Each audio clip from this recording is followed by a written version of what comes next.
G'day and welcome back to the channel. Today we have a mail call from Brian's Diecast Thailand, a good mate of mine on YouTube.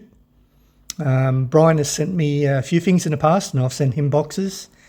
You may recall recently that Brian did a video about a box that I sent him and all the problems he went through to get it. You can check out his channel. I might put up a little picture if I can find it of the actual video. But basically, the Australian dollar dropped against the Thai baht, so there was a bit of money owing on his parcel when he went to collect it. And anyway, you can watch the video if you haven't already seen it. He went through jumped through a whole lot of rings to get his package, but he finally got it. Similar thing happened to me. This package was sent, let me see, it was sent on 26th of November 2024. And today, the day I'm filming, is the 9th of the first 25. So what is that? Maybe about 6 weeks, is it? Roughly. Took about 6 weeks to get here. And apparently it's been in Australia for a while. But our Slack postal system nowadays, they don't leave a little card in your letterbox like they used to in the past. When the parcel couldn't be delivered, they'd slip a little cardboard note in your letterbox saying, come and pick up your parcel at the post office. They don't do that these days. They don't even send you an SMS or an email. So your parcel could be sitting in a local post office for weeks, which is what happened to me. And you just don't know because, oh yeah, I forgot to tell you, because there was no tracking on this parcel. So Brian would send me emails saying, have you got it yet? Have you got it yet? And I'd say, no sign of it. And he finally did an investigation into it. He got the Thai Postal Service to do an investigation. And that's how they found out it was actually in Australia all that time. So anyway, long story short, I finally got it yesterday. I picked it up. No hassles at all. And so it's good to finally have it. And we're going to open it. But before that, we do that, we're going to look at this. And I don't want to see any of you guys fast forwarding, okay? I want you to listen to this. All right? No fast forwarding. Just kidding. All right. So apparently I bookmarked the last one we looked at, which was the MG Maestro. So we're just going to look at 5 more. I'm probably going to stretch this video out to 20 minutes. So grab a hot beverage or a soft drink or a beer, whatever you're into, and get cozy and let's get into it. So we got the Morris Ital from 81 to 84. So it's from Great Britain, top speed of 147 k per hour or 91 miles per hour. 0 to 60 mile per hour, 15.2 seconds, had an inline 4. And it says the Ital station wagon was also pretty hideous, but at least it was moderately useful until it broke down. There's the actual car, there's another one there, there's the sedan. 4-door sedan. So let's see what it says. The Ital's dashboard was revised so that the radio and heater controls were mounted on the center console. For some strange reason, this pointed towards the passenger seat, making the controls invisible to the driver. Not clever. You could have 3 different engines in your Ital. The 1.3 litre 79 cubic inch used the ancient but characterful A-series unit, which was at least fairly reliable. The 1.7 litre and 2 litre models got the atrocious O-series that was introduced in the Princess and which was prone to oil seal failure. In profile, it was difficult to tell the Ital apart from the Marina. Oh yeah, Morris Marina, I remember those. Although it did get wraparound indicators, those, at the front and its own exclusive wheel trims. As redesigns go, though, it wasn't exactly adventurous, nah. Of all the marinas offered, the coupe was by far the most stylish. So when Morris developed the Ital, it decided, of course, to drop the attractive car and concentrate on the dishwater doll, station wagon and saloon models instead. Yeah, typical. So that was the Morris Ital.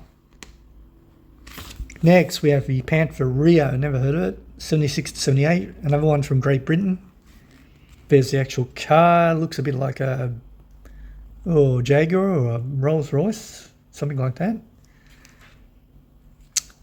The sepia tone cover of the Panther Rio brochure made it look like the sleeve of a 1970s record album. Yes. So top speed was 185 k per hour or 115 mile per hour. 9.9 seconds to get to 0 to 60 mile per hour. Had an inline 4. I thought it would have had at least a 6. It was luxurious inside, though not tasteful. The leather seats had studs in them like you'd expect on a Chesterfield sofa, while the wood veneer dashboard was highly polished. You still got Triumph switchgear though. It's connected Triumph to Triumph somehow.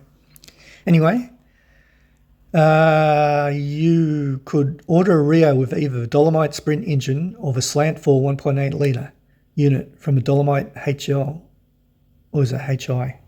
I don't know. Both units were slower than the equivalent Dolomite because of all the extra weight they had to carry around. You could buy a genuine Rolls Royce for the price of a Rio, so the grille wasn't even a pretentiously cheap add-on. The fact that it was badly built and that the chrome plating often flaked off just made it worse. If a Rio had one saving grace, it was its road holding. The car's extra weight gave it more grip than the Dolomite and improved the ride, but that didn't make it worth 3 times as much. The Panther Rio. Next, the Paycan, 1976 to present. And that's Iran, I believe, the Iranian flag. So it's based on the Hillman Hunter, apparently. There's a brochure, Paycan 1600. Top speed, 139 k per hour or 83 mile per hour. 17.8 seconds to get to 0 to 60 mile per hour. It had an inline 4. For years, Paycan didn't even have to advertise. Now the Iranian car market is more open to imports. Glossy brochures are the norm. Despite tough competition, the Paycan is still a good seller. There's no hiding the Paycan's origins. Despite having its own design of front and rear lights, the silhouette of a Hillman Hunter is instantly recognisable behind the car's unique facade. Only one specification level was offered, and it was basic. Buyers got vinyl seats, a plastic dashboard, and gauges to show fuel level, temperature, and speed, but that was it. Although based on the Hillman Hunter, the Paycan had its own rear springs, engineered to cope with rough Iranian roads. They were much firmer than the Hunters, giving a horrible bouncing ride. Paycan wasn't immune from the rust troubles that plagued the Hillman Hunter in Britain, although the dry Iranian climate meant that rot took longer to manifest itself. Even so, inner and outer wings and rear wheel arches were vulnerable. So that was the Paycan, just the Paycan, that's all it's called, from Iran. The Perodua Nipper from Japan, 96 to 2000, just 4 years. Yes, size is everything. So it's basically a Daihatsu mirror. According to Perodua, size is everything. That's a very strange thing for a company to say when it's trying to market a tiny, ancient, badly built, ex-Japanese city car. Top speed was 129 k per hour or 80 mile per hour. 0 to 60 mile per hour took 21.1 seconds. It had an inline 3. Don't expect any luxuries inside a Nipper. You get a speedometer and a fuel gauge, seats, a gear lever, and an ashtray. Luxury items such as a radio and a lid for the glove box were optional extras. Lid for a glove box was an optional extra. Jeez. Wonder what they sold for brand new. You don't get much in the way of power from a Nipper. It will accelerate to a reasonable cruising speed, but only if you persevere. And once you get there, it's noisy and unrefined because a lack of soundproofing was one way costs were kept to a minimum. The short wheelbase and tiny wheels gave the Nipper a disturbingly bumpy ride, with a tendency to bounce around on uneven surfaces and transfer jolts from bumpy surfaces directly through to the car's cabin. The nipper's lightweight and upright shape meant it struggled to cope in blustery weather. A strong crosswind was enough to make the car drift across the road, often with a positively terrifying consequences, I bet. So that was the Perot Duar Nipper. So the last one is the Plymouth Cricket. Never heard of it. From 73 to 80 from US of A. Top speed was 134 km per hour or 84 mile per hour. 19.8 seconds to get to 0 to 60 mile per hour. Inline 4. There's a picture of it. Oh, look at those rear taillights. It's a lot like the Mazda RX-5 I used to own. Had those weird, like boomerang-shaped taillights. Yeah.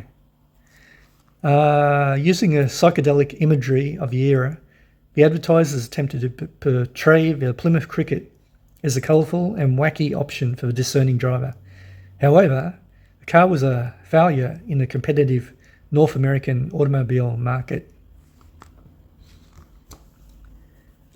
Safety laws meant changes to the interior with chunks of PVC-coated foam attached to the dashboard and racy high-back seats, but the modifications looked like afterthoughts, which in essence they were.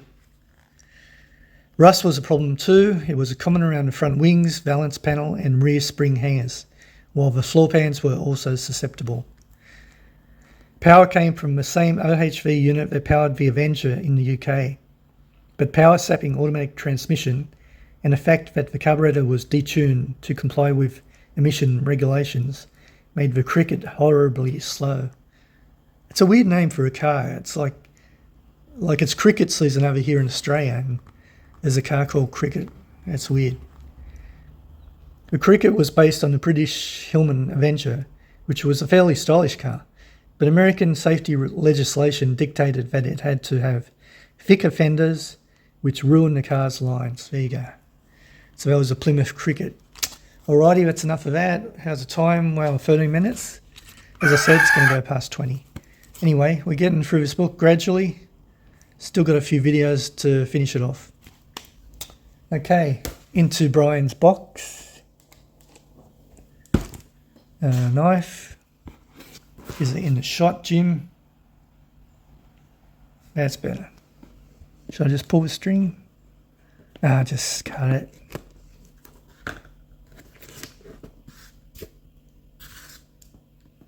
Okay, so Brian said there's not much in it, but it feels pretty weighty. Okay, slice and dice. Let's go for the gaps. Hope everyone's doing well out there and enjoying their New Year's. I was just watching on the news recently those terrible wildfires in US of A, the Palisades fires, I think they're called, around Los Angeles.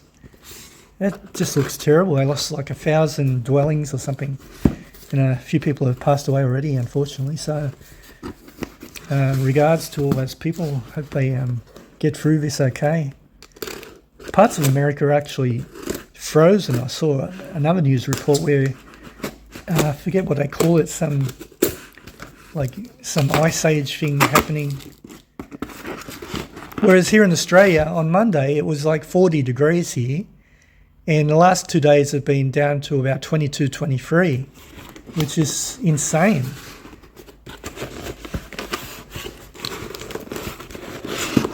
But I'd much prefer the colder temperatures to work in. So, alrighty. So here's a note. What's it say? Hi Jim, RMZ City are okay. Could not find a light bar for that corgi. K9. Dogs were used in fire stations in the USA to find trapped people in buildings. Merry Christmas to you and Merry Christmas to you and family, from Brian. Yeah, so that's how long ago he sent it. He sent it in November last year. And I've only just got it yesterday. Okay, looks like there's 3 things in here. Yeah.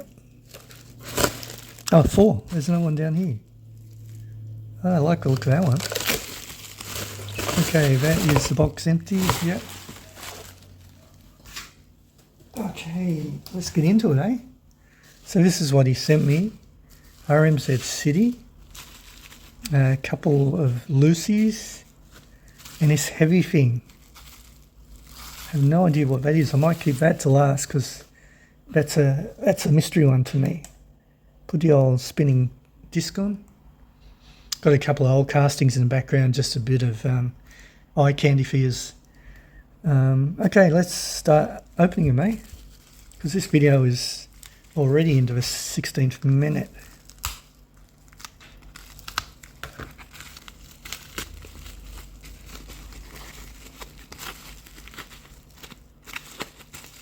I haven't been buying much lately. I've done a couple of hunts, as you would have seen, but in terms of buying fire trucks online or that, I just haven't been doing it.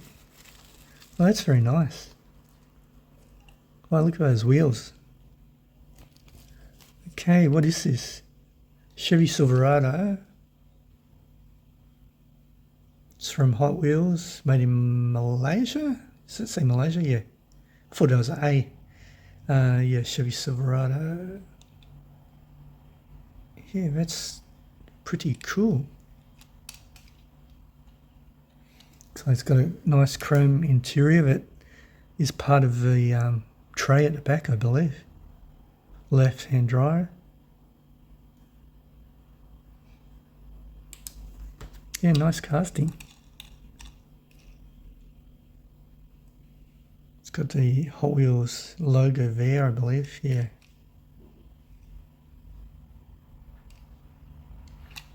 Yeah, I do actually collect pickups and utes. Not in a big way, but I just seem to pick them up now and again. Mainly because I drive a ute myself, a Toyota Hilux SR5. Yeah, very nice. Thanks, Brian. And my ute is very similar. It's an extra cab like this. Does it have another little door there? I'm not sure if that's actual door. Mine doesn't have a small door there. To get in the back, you've got to put the front seats forward and climb through. But I just use the back seat to store tools and things. Yeah, it's got a back seat. Great condition. Okay, let's spin him around. Maybe give him a bit of zoom, eh? Yeah. Okay, let's look at the next Lucy. So this is a fire truck. It's one I do have, but I don't have this version with the dog. I've seen this before on other channels. And yeah, I've got, I think I've got 2 or 3 versions of this. This extends a long way. It's really high. It's got a little guy in the bucket. If it'll zoom. Yeah. He'd look great painted up, wouldn't he? Yeah, great condition too. Matchbox, snorkel, made in China. The Canine Patrol. It's got a fire hydrant, a Dalmatian, Matchbox logo, paw print, number 24. Few little flea bites, that's great, that's okay. It's a right-hand drive. It's got seating for 4 people, sort of back to back. Looks like we've got a TV screen at the back, but I don't think that's a TV screen. Yeah, it's great to have this one I don't have.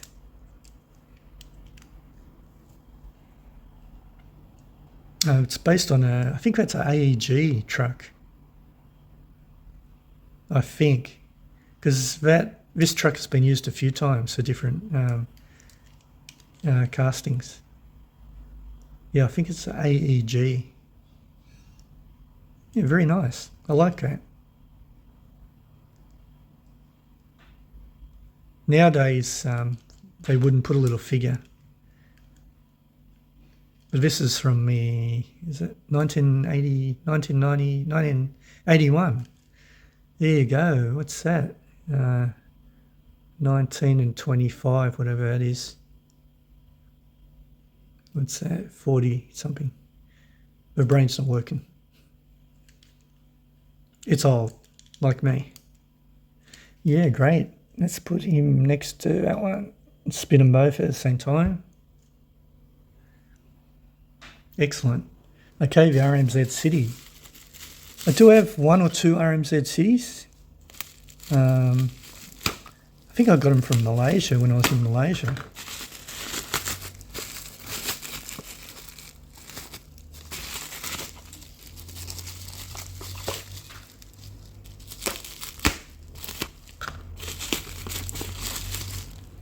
It's a MAN truck.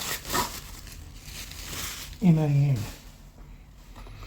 It's a die-cast junior collection. RMZ City is container truck, transporter. I think it's this one. Yeah. Collect them all.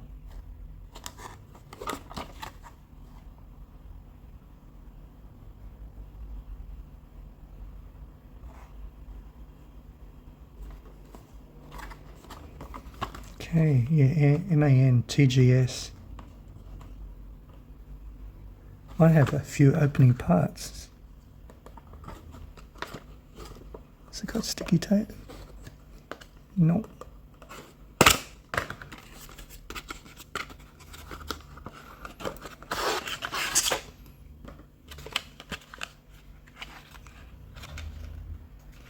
How are you supposed to get that off? Let's go back to normal zoom for a while. I don't know if there's screws in there or not. Oh yeah, there's screws all the way inside there. Just bear with me, I'll get a screwdriver.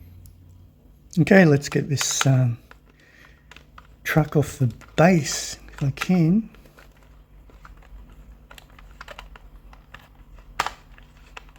Yeah, there's 1. There's 2. Oh, don't lose that screw. Okay, we've got a metal cabin. Very nicely done. It's nicely detailed. Left-hand drive. What's it say? TGS or something. Plastic wheels.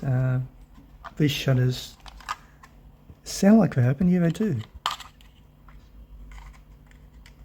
Normally, only one side opens on these. I don't think this one opens. I can't hear it moving. No. It's got jewellies. Fuel tanks and things. A ladder. Pipes. All the equipment they need.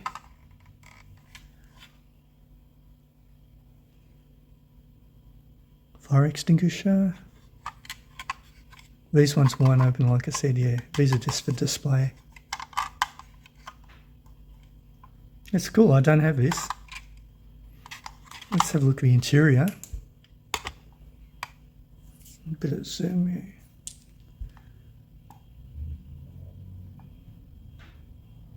Yeah, it's not too bad. At least the steering wheel is decent. I like that light bar. It's a huge light bar. Where is it? There. Yeah, not too shabby.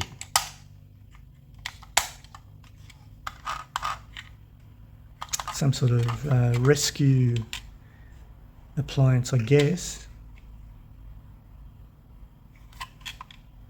Yeah, nice. Let's give him a spin.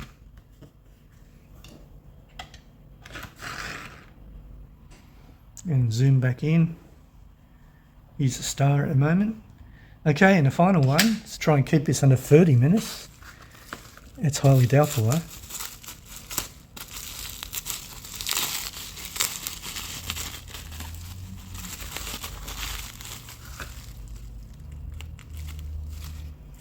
This has got some weight to it, this one.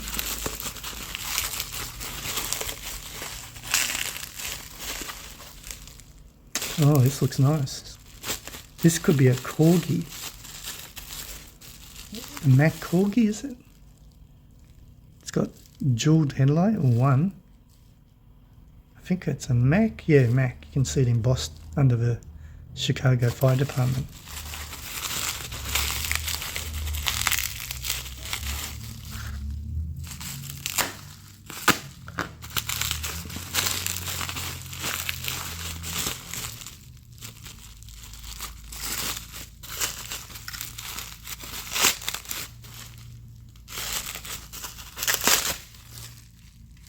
There we go. Wow, that is heavy. Let's go back a little bit. Yeah, it's a Corgi. It's a Mac CF pumper from Chicago. It's got a Julie's. Held together with screws and rivets too. Rubber tyres. Very solid appliance. It's got the spray nozzle,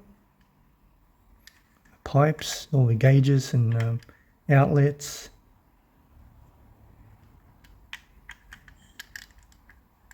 Wow, I wonder how much this costs. This is very heavy. Yeah, Corgi did some great old fire trucks in their time. Let's have a look at the interior. Left-hand drive. Where's my torch decided to flash? There you go. Maybe we need to zoom in a bit. Free spoke steering wheel. It's one of those appliances where the poor crew members that sit at the back have to cope with the heat from the engine there and the diamond plating. Whereas the two in the front have probably got more comfort. Yeah, that's the engine just there. Engine or transmission, whatever it is, it would be hot. Yeah, very nice. I like that. Thanks, Brian. Let's go back to normal focus. Yeah, I don't have this either. So that's 4 models you've given me that I do not have, which is very difficult to do for you guys that buy me things, because a lot of the time I've already got the model. So I appreciate how hard it is to find stuff connected to the fire department. Yeah, so that is the show, guys. Let's go out a little bit to see the two below. Just use my fingers here. Alrighty, how is it? Just under 30 minutes, better wrap it up. Thanks again for watching. Leave a comment, tell me which one you liked the best. For me, I think it's the old Mac CF pumper, the Corgi one, this one. I think that's my favourite. Yeah, I'm pretty sure it is. Okay, well, thanks for watching, and I'll catch you in the next Red Trucks video. Take care and be good to each other and be happy. That's the main thing. Okay, bye guys.